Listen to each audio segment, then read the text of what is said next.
అందరికీ నా హృదయపూర్వక నమస్కారాలు. కరోనాపై పోరాటంలో ప్రధానమంత్రి శ్రీ నరేంద్ర మోదీ గారు చేసిన సూచనలను హృదయపూర్వకంగా స్వాగతిస్తున్నాం. గురువారం నాడు జాతిని ఉద్దేశించి శ్రీ మోదీ గారు చేసిన సూచనలను ప్రతి ఒక్కరూ పాటించాలని విజ్ఞప్తి చేస్తున్నాం.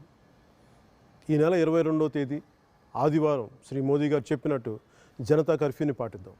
ఆ రోజు ఉదయం 7 గంటల నుంచి రాత్రి 9 గంటల వరకు మన ఇళ్లకే పరిమితం అవుతాం. కరోనా మహమ్మారి నిర్మూలించడానికి కానీ ప్రమాదం అని తెలిసినప్పటికీ క్షేత్రస్థాయిలో పనిచేస్తున్న డాక్టర్స్, నర్సులు, పారామెడికల్ సిబ్బంది, వైద్య ఆరోగ్య సిబ్బంది, మీడియా వారు, పోలీసులు, పారిశుద్ధ్య కార్మికులు, ఇలా ప్రతి ఒక్కరికి మనసులోనే కృతజ్ఞతలు తెలుపుతూ మన ప్రధానమంత్రి గారు చెప్పినట్టుగా ఆదివారం సాయంత్రం 5 గంటలకి మన ఇళ్ల బాల్కనీలు నిలబడి గడప బయటికి వచ్చి ప్రతి ఒక్కరు కరతాళ ధ్వనుల ద్వారా కానీ ఏదైనా మీకు నాదం చేసి మనం వారికి సంఘీభావం తెలుపుతాం.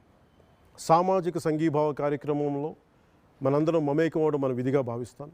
మోదీ గారి పిలుపునకు దేశమంతా స్పందించాలని మనస్ఫూర్తిగా వేడుకుంటున్నాను.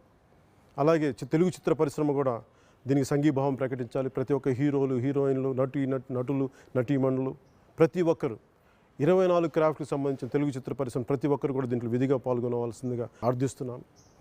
ప్రధాని మాట పాటిద్దాం. కరోనా విముక్త భారతాన్ని సాధిద్దాం. జై హింద్.